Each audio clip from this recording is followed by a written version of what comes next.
Parking brake assist. Check. Halo semuanya, kembali lagi di channel Sauri Review. Kali ini kita akan mereview alur film berjudul Hijack 1971 yang dirilis pada tahun 2024. Diambil dari kisah nyata, film ini menceritakan tentang kejadian pada 23 Januari 1971 di Korea Selatan. Pada saat itu pesawat komersil F-27 milik Korea Selatan dibajak oleh seorang pemuda yang memiliki tujuan penerbangannya sendiri. Berbekal bom rakitan, ia mengancam pilot dan membuat seluruh penumpang diambang ketakutan antara hidup dan mati. Jadi, bagaimana ceritanya? Mari langsung saja kita bahas alur filmnya. Pada tahun 1969, terlihat seorang kapten angkatan udara bernama Tai In sedang ditugaskan untuk melakukan latihan di udara bersama rekannya bernama Dong Chul. Mereka berdua melakukan beberapa aksi seperti manuver berbalik dan memutar pesawat.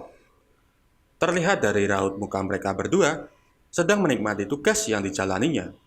Namun, di tengah-tengah latihan, Tai In tiba-tiba menerima pesan darurat dari pangkalan untuk segera mengejar pesawat yang melewati zona merah.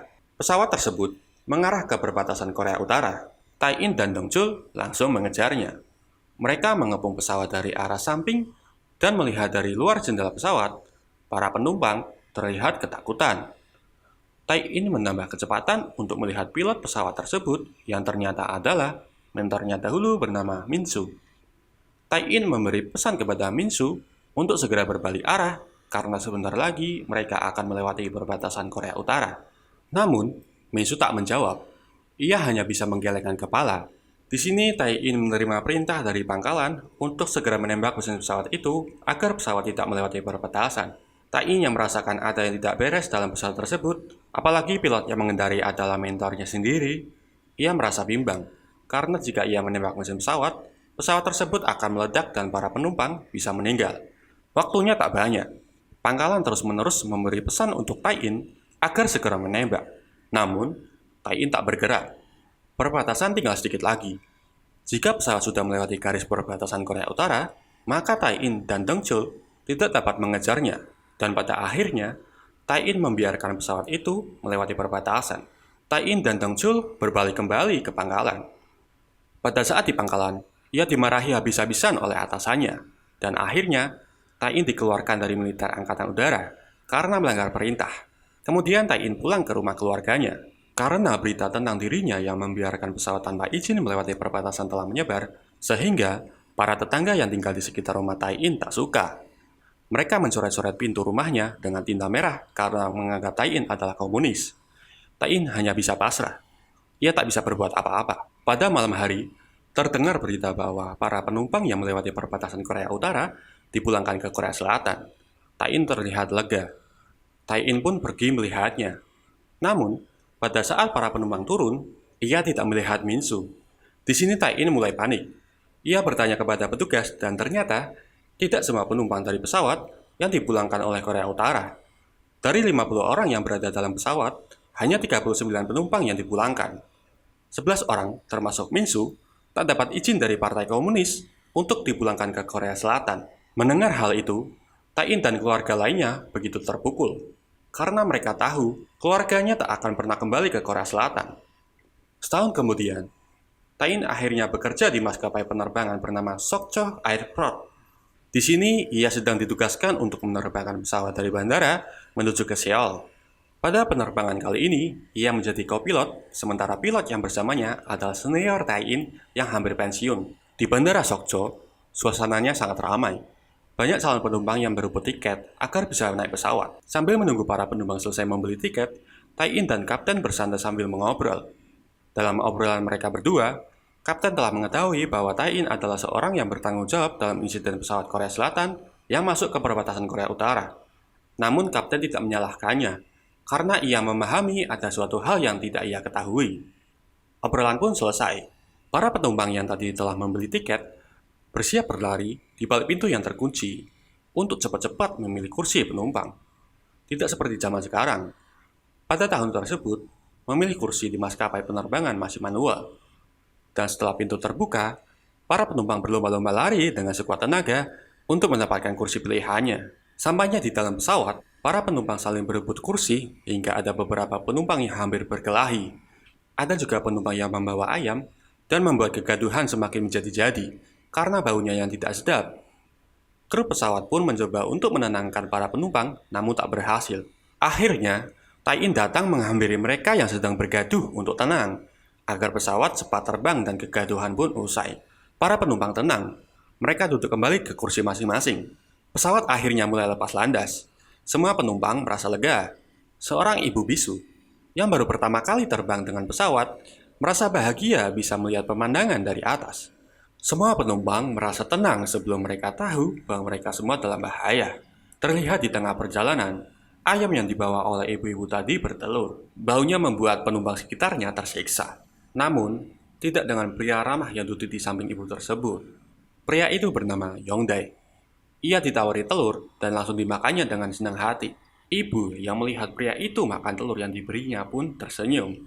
Setelah Yongdae makan, ia berdiri dari tempat duduknya dan berjalan ke depan. Yongdae ternyata membawa 2 bom dan menaruhnya di depan pintu pilot.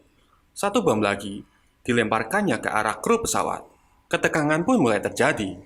Kru pesawat yang menyadari adanya bom hendak mengambil pistol dari sakunya untuk menembak Yongdae. Namun, bom yang dilempar ke arahnya meledak lebih dulu, yang membuat pistolnya terpental. Ledakan bom itu membuat kabin pesawat berlubang.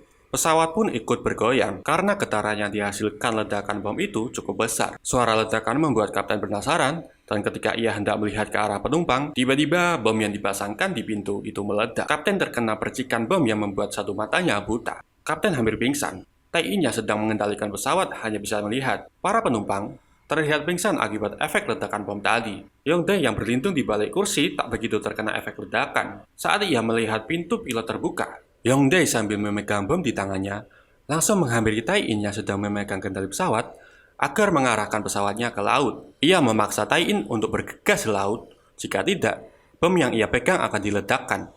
Dengan rasa tenang yang tinggi, Tai-in tetap menuruti kemauan Yongdae. Namun, ia harus memeriksa kabin terlebih dahulu. Yongdae tidak terima. Ia langsung mengacungkan pisau ke leher Tai-in. Di sini Tai-in tetap tenang. Ia tetap berusaha agar bisa mengecek kabin terlebih dahulu, karena itu adalah prosedur yang harus dilakukan. Yongdae tetap ngotot. Namun, kapten yang melihat dari samping berusaha agar Tai-in memeriksa kabin. Akhirnya Tai-in dibiarkan untuk memeriksa kabin, dan kapten yang memegang kendali pesawat. Tai-in berjalan ke area kabin, dan langsung menutup lubang dengan tas milik penumpang. Lalu menghampiri kru pesawat untuk memeriksa pesawat dan penumpang agar tetap tenang. Kru pesawat yang pingsan pun di tempat dudukan di belakang. Terlihat banyak penumpang yang terluka. Seorang pria yang duduk tepat di samping bom itu meledak. Kakinya terkena serpihan bom sehingga harus diobati. Tai-in yang melihat pun langsung membantu mengambil serpihan bom yang menancap ke dalam paha dengan bantuan alat P3K dari kru pesawat. Saat serpihan itu diambil, pria ini berteriak keras membuat para penumpang panik. Penumpang yang panik ini membuat keributan, hingga membuat Yongdae yang sedang berada di depan pesawat kembali dan mengancam para penumpang agar tetap diam, jika tidak, ia akan meledakkan bomnya. Yongdae pun bilang kalau pesawat ini akan menuju ke Korea Utara. Semua penumpang yang mendengarnya pun terdiam. Suasana jadi hening dan mencekam. Tai-in kembali ke tempat duduknya, dan saat itu, Yongdae masih berada di kabin penumpang. Kapten yang melihat ada kesempatan, langsung menghubungi pangkalan dengan headset yang ia pakai untuk melaporkan ada pembajakan di pesawatnya. Yongdae yang mendengar langsung menghancurkan headset itu sampai rusak. Di sini Yongdae mulai memanas.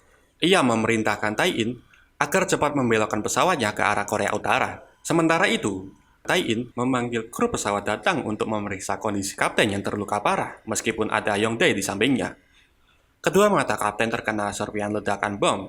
Salah satu matanya buta karena terkena serpihan bom yang besar tepat di matanya. Kini ia hanya dapat melihat dengan satu mata. Itu pun tidak begitu jelas karena luka yang cukup fatal. Pada saat kapten sedang melakukan perawatan, Yongdae memperlihatkan selebaran kepada Tai-in mengenai pesawat yang berhasil masuk ke Korea Utara akan diberikan uang sebesar 2 juta dolar dan dijuluki sebagai pahlawan oleh Korea Utara. Atas dasar itulah mengapa ia membajak pesawat tersebut. Tai-in hanya bisa melongo melihat selebaran itu karena ia tahu bahwa dirinya lah yang membuat pesawat itu dapat masuk ke Korea Utara. Sementara itu, di kabin penumpang, terlihat salah satu penumpang ada yang berinisiatif membuat rencana untuk melumpuhkan Yongdae. Ia memanggil penumpang di seberangnya untuk bekerja sama. Karena suaranya begitu keras, membuat Yongdae berbalik melihat ke arah penumpang dan dengan waktu yang sama, Ia melihat kru pesawat yang tadi hendak menembaknya siuman. Yongdae mengambil tali, lalu menghampiri kru pesawat dengan 2 penumpang lainnya untuk mengikat kru pesawat itu agar tidak dapat bergerak. Selesai mengikat tali ke tubuh kru pesawat, tiba-tiba terjadi turbulensi yang mengakibatkan pesawat bergoyang. Yongdae merasa ada yang tidak beres, akhirnya kembali ke tempat pesawat. Saat berjalan kembali, tiba-tiba seorang penumpang yang sudah bersiap-siap untuk melumpuhkan Yongdae akhirnya menyergapnya dengan sekuat tenaga. Penumpang yang tadinya diajak kerjasama tidak jadi membantu karena ditahan istrinya dan hanya bisa melihat dari tempat duduknya.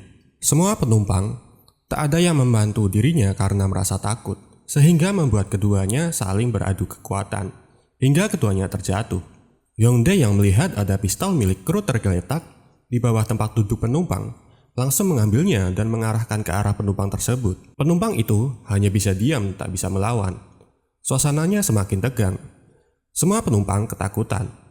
Tai-in datang berusaha menenangkan suasana, namun tiba-tiba Yongdae mengambil pisaunya, langsung menusukkan ke paha penumpang botak tadi untuk memberi dia pelajaran agar tidak melawannya lagi. Tai-in yang melihat kaget, seperti tidak percaya dengan apa yang dilihatnya.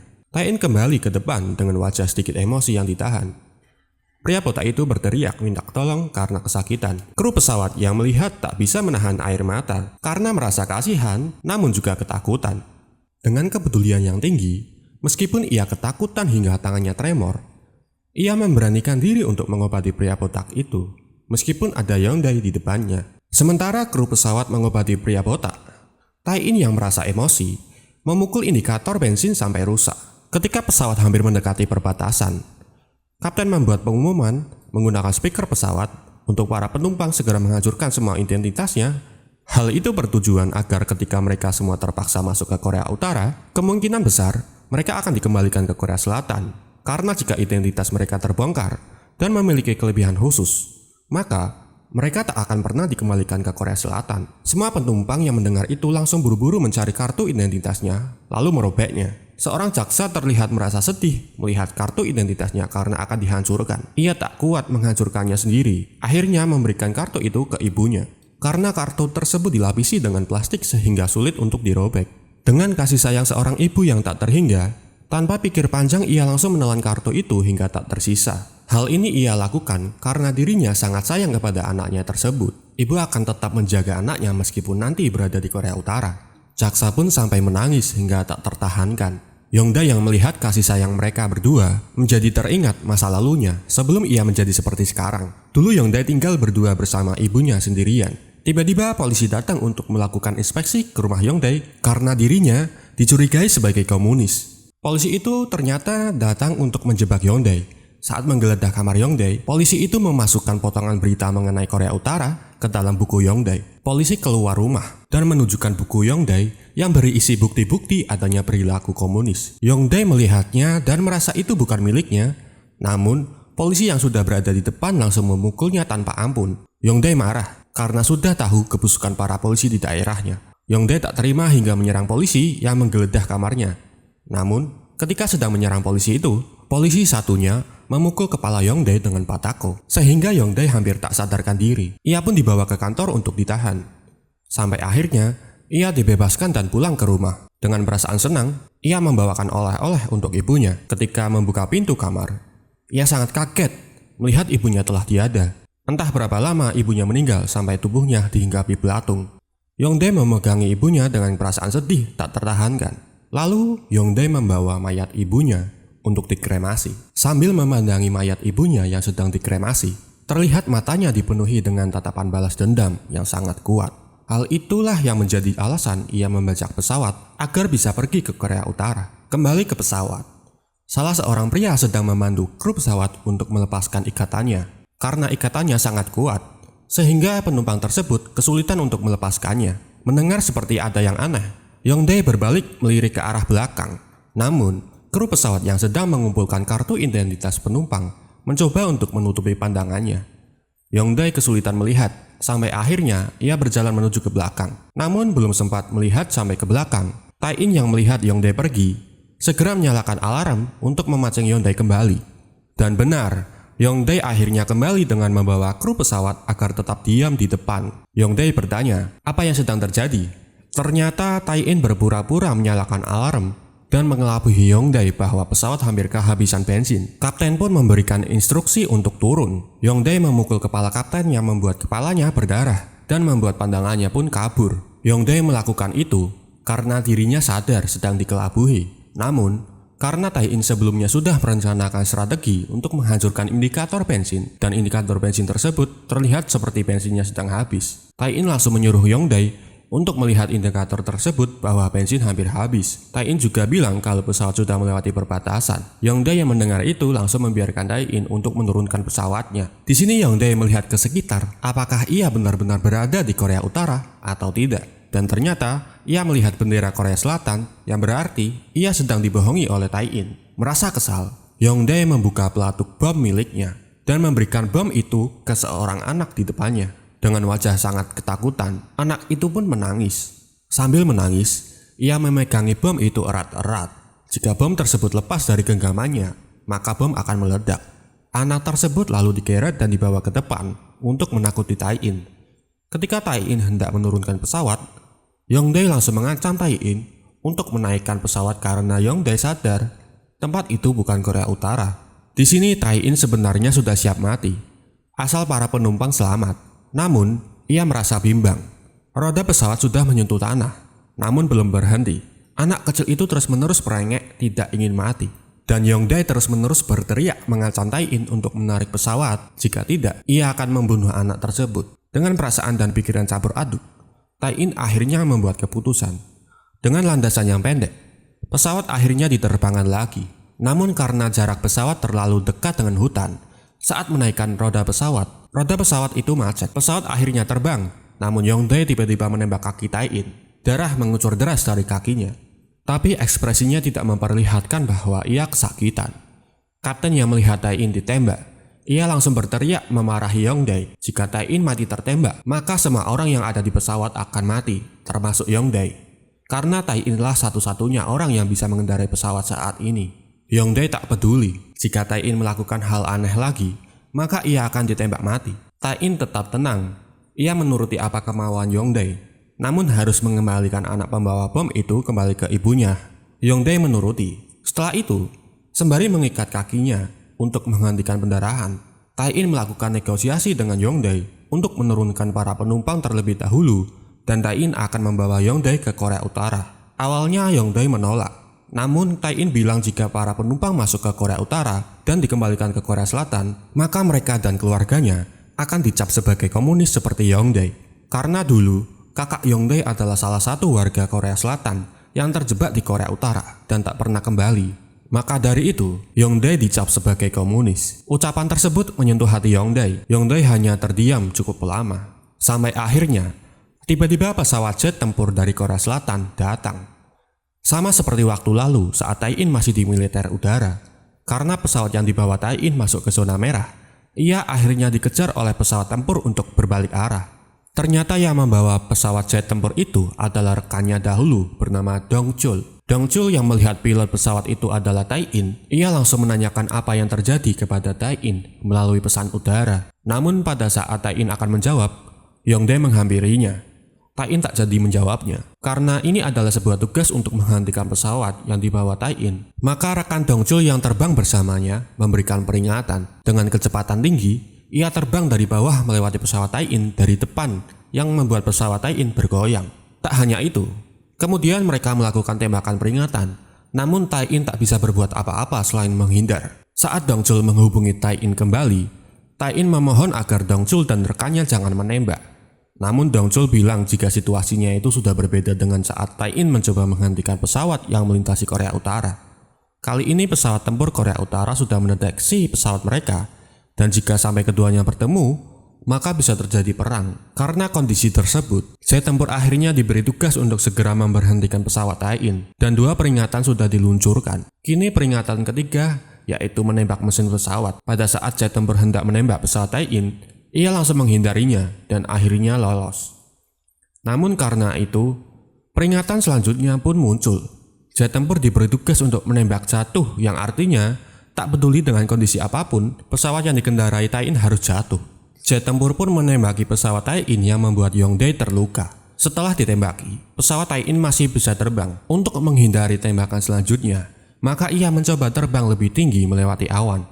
Jet tempur terus mengikutinya sampai di belakang pesawat Tai-In. Pada saat akan menembak, Tai-In mengeluarkan bahan bakar dari pesawatnya untuk menghilangkan pandangan jet tempur itu. Jet tempur tak bisa menembak. Kemudian Dongchul memberi pesan kepada Tai-In bahwa misi Fox 2 telah ditugaskan. Fox 2 adalah misi untuk menembakkan misil yang bisa mengikuti kemanapun pesawat terbang, yang artinya meskipun pesawat Tai-In menghindar, misil akan tetap mengikuti pesawat sampai terkena tembakan. Mendengar hal itu, Tai-In langsung menginstruksikan untuk segera turun karena ia tahu tak akan bisa menghindari misil tersebut. Namun Yongdae menolaknya dan memilih mati bersama. Yongdae tak menyadari jika percakapannya direkam oleh Tai-In, sehingga Dongchul tahu bahwa pesawat Tai-In ternyata sedang dibajak. Dongchul yang menyadarinya langsung meminta untuk membatalkan tembakan jatuh kepada rekannya. Namun, karena jarak ke Korea Utara semakin dekat, pembatalan tersebut ditolak. Rekan Dongchul sudah berada di belakang pesawat Tai-In, bersiap untuk menembak. Ia menginstruksikan Dongchul untuk minggir. Ia takut Dongchul terkena tembakannya. Dongchul pun minggir. Rekan Dongchul membidik pesawat Tai-In dan siap menembak. Ketika tombol tembakan akan dipencet, tiba-tiba Dongchul muncul menghalangi pandangannya. Tembakan pun dibatalkan. Meskipun begitu, rekan Dongchul berusaha membidik pesawat Tai-In. Tapi Dongchul meliuk-liukkan pesawatnya yang membuat rekannya kesulitan. Ia meminta agar Dongchul minggir, namun Dongchul tak mau. Ia sadar bahwa dahulu saat Tai-In diperintahkan untuk menembak pesawat yang melintasi Korea Utara, ternyata juga sedang dibajak. Karena itulah Dongchul mengikuti jejak Tai-In untuk tetap melindungi pesawat Tai-In. Meskipun ia tahu ia akan dikeluarkan dari militer udara. Sementara itu, pesawat Tai-In semakin dekat dengan perbatasan. Jet tempur Korea Utara pun hampir sampai. Kurang dari 5 mil, mereka akan melewati perbatasan Korea Utara. Di sini kapten sudah pasrah. Ia tak peduli dengan ancaman Yongdae. Ia memerintahkan Tai-In untuk menurunkan pesawat dekat pantai apapun yang terjadi. Hal itu dilakukan agar mayat para penumpang mudah ditemukan. Yongdae yang mendengar itu langsung mengancam Tai-In untuk tetap lurus menuju ke Korea Utara. Ia pun mengacungkan pistolnya ke kepala Tai-In. Pesawat Tai-In sudah terlihat dari pos penjaga perbatasan Korea Utara. Tai-In mengingat kembali memorinya dulu saat melihat pesawat temannya melewati Korea Utara. Namun, sekarang dirinya lah yang akan melewati perbatasan Korea Utara. 10 detik lagi, ia akan sampai ke perbatasan. Tai-In tak peduli lagi dengan dirinya mati. Ia berteriak kepada Yongdae untuk segera menembaknya. Yongdae ketakutan. Ia tak berani menembaknya. 5 detik lagi, mereka akan melewati perbatasan. Tiba-tiba Tai-In melakukan manuver berbalik, membuat Yongdae terdorong ke belakang. Pesawat mulai berbalik. Yongdae terjatuh ke belakang. Ia berpegangan di kursi penumpang. Tiba-tiba potongan kayu terlempar dan terkena tangan Yongdae, membuat pistol yang ia pegang jatuh ke belakang. Yongdae tetap berpegangan, takut dirinya terjatuh. Pada saat pesawat terbang terbalik, Yongdae berusaha jalan ke depan. Namun, Tai-In yang melihat Yongdae berjalan ke arahnya, ia langsung memutar pesawat yang membuat Yongdae terhempas. Melihat ada kesempatan, Tai-In langsung melepaskan sabuknya dan berjalan ke Yongdae. Kapten yang kehilangan penglihatannya takut ditinggal Tai-In. Oleh karena itu, ia hanya bisa menginstruksikan kepada kapten untuk menarik tuasnya dalam 10 detik. Tai-In langsung menghampiri Yongdae, lalu menyekapnya. Namun, karena tenaga Yongdae ini kuat, Tai-In merasa kesulitan. Akibatnya terjadilah perlawanan. Melihat ada kesempatan, kru pesawat mencoba membantu melepaskan rekannya yang terikat. Yongdae yang masih memegang pisau hendak menusuk Tai-In. Namun, waktu sudah 10 detik. Kapten menarik tuas membuat Tai-In dan Yongdae terjatuh. Tai-In masih memegangi Yongdae, menahan agar dia tidak terkena pisaunya. Para penumpang hanya bisa melihat, tak ada yang berani membantu Tai-In. Di waktu yang sama, salah seorang penumpang menemukan pistol yang dijatuhkan Yongdae. Ia langsung mengambilnya dan menuju ke kru pesawat yang ada di belakang. Ia menggantikan kru pesawat yang sedang melepaskan ikatan rekannya. Kru pesawat itu pun pergi ke depan untuk membantu kapten mengendalikan pesawat karena ia tahu kapten tak bisa melihat. Kru itu melewati Tai-In dan Yongdae yang sedang berkelahi. Dengan sekuat tenaga, Tai-In menahan tangan Yongdae. Namun, genggamannya terlepas, membuat Yongdae langsung menusukkan pisaunya ke paha Tai-In. Tai-In pun kesakitan. Yongdae berdiri. Ia akan menusukkan pisau lagi. Tiba-tiba suara tembakan terdengar. Kru pesawat yang tersekap pun berhasil dilepaskan ikatannya. Yongdae kaget lalu melihat ke belakang. Tak ada yang menyadari ternyata Yongdae masih memiliki satu bom. Ia langsung menarik pin bom itu untuk mengancam kru. Tai-In yang melihatnya sudah pasrah dengan apa yang akan terjadi. Ia meminta kepada Yongdae untuk menghentikan semuanya. Yongdae berbalik arah. Tai-in melihat perut Yongdae mengeluarkan darah. Ternyata tembakan kru tadi mengarah ke perut Yongdae. Tai-in yang melihatnya memberi Yongdae kesempatan untuk dirawat terlebih dahulu. Tai-in juga bilang jika nanti sampai di Korea Selatan, ia akan menjamin hidup Yongdae tak sengsara lagi. Hati Yongdae tersentuh. Ia hendak berjalan ke arah Tai-in, namun kru pesawat mengancamnya jika bergerak, ia akan ditembak lagi. Yongdae tetap berjalan ke arah Tai-in. Kru pesawat itu pun langsung menembak Yongdae. Yongdae terjatuh. Tai-in kaget. Sebelum Yongdae mati tertembak, ia melihat cahaya matahari yang membuat dirinya menangis. Bom yang ia pegang pun terlempar. Tai-in yang melihat tanpa pikir panjang, ia mengambil papan kayu dan loncat ke atas bom, menahannya dengan tubuhnya. Bom meledak, tubuh Tai-in terlempar, pesawat pun bergoyang. Setelah terkena ledakan bom itu, Tai-in masih selamat. Namun, ledakan bom itu membuat badan Tai-in terkena luka fatal. Satu tangannya hilang. Tai-in terbangun namun seperti orang linglung. Seorang penumpang membantunya menahan pendarahan. Bom yang dipegang anak kecil tadi pun dikunci kembali. Sementara itu, melihat Yongdae sudah tewas, Kapten langsung meminta untuk pendaratan darurat. Ia mengeluarkan roda pesawat. Dongchul membantu mengarahkannya ke arah pantai. Namun Kapten tak dapat melihat. Ia memanggil-manggil Tai-in karena hanya dirinya lah yang bisa mengetahui arah. Tai-in masih linglung dan kesakitan. Namun dirinya tak mempedulikannya. Ia merangkak ke depan. Seorang penumpang membantu dirinya berjalan. Pada saat Tai-in sudah duduk, ia bilang kepada Kapten roda pesawat macet. Pesawat kesulitan mendarat jika roda tidak normal. Hanya ada satu kesempatan, yaitu menariknya secara manual. Tuas roda pun ditarik secara manual oleh para penumpang. Karena sangat berat, tuas ditarik oleh banyak penumpang. Tuas roda berhasil ditarik. Roda pesawat pun akhirnya keluar. Semua penumpang gembira. Kru pesawat yang melihat Tai-in terluka parah tak bisa melakukan apa-apa. Tai-in memberi perintah untuk bersiap mendarat. Kru hanya bisa mematuhi karena itu juga bagian dari prosedur pendaratan. Kemudian Tai-in memberi pengumuman kepada seluruh penumpang untuk bersiap-siap melakukan pendaratan darurat. Ia juga meminta maaf jika dirinya tak bisa mengantar sampai tujuan. Semua yang mendengarnya pun bersedih. Dengan tubuh yang terluka parah seperti itu, masih tetap profesional melakukan tugasnya. Pesawat terbang ke arah pantai didampingi oleh Dongchul dan rekannya. Tai-in sangat lemas, namun ia tetap mengendalikan pesawatnya. Pantai pun sudah terlihat. Tiba-tiba mesin mati. Ternyata bahan bakarnya sudah habis. Tai-in hampir pingsan. Ia melihat kilas balik pada saat dirinya sedang overthinking memikirkan bagaimana nasib para penumpang yang tak bisa kembali ke Korea Selatan. Tai-in berusaha sadar. Ketika ia melihat para penumpang semua ketakutan, dengan sekuat tenaga, Tai-in berusaha tetap sadar dan mengubah pesawat ke mode melayang. Hanya inilah satu-satunya cara untuk mendarat. Para penumpang saling berdoa dan menguatkan satu sama lain, karena jika gagal, pesawat akan meledak dan semuanya mati. Dengan satu tangannya yang hilang, Tai-in mengendalikan setir pesawat agar stabil. Pesawat akhirnya mendarat. Sayap pesawat itu patah. Karena guncangan yang hebat, semua penumpang sempat pingsan. Melihat pesawat sudah mendarat, kru pesawat diminta oleh pilot untuk mengurus para penumpang. Meskipun Kapten dan Tai-in terluka sangat parah, mereka berdua tetap disuruh untuk mendahulukan penumpang. Para penumpang akhirnya turun dari pesawat. Semuanya selamat, termasuk ayam yang dibawa ibu-ibu tadi. Para penumpang gembira dapat melihat daratan lagi, termasuk kru pesawat yang turun dari pesawat. Setelah semua penumpang sudah berhasil turun, kru pesawat kembali ke atas untuk melapor ke pilot. Namun, pada saat ia melihat Tai-in tak bergerak, ia menangis. Tai-in sudah tak bernafas. Kapten yang baru menyadarinya pun langsung menangis sesedih-sedihnya. Film pun berakhir. Terima kasih yang sudah menonton sampai akhir. Dari film ini kita bisa ambil pesan bahwa apapun yang terjadi, kamu harus mengambil keputusan. Mohon maaf jika ada kesalahan dalam penyebutan nama maupun cerita. Sampai jumpa di video selanjutnya.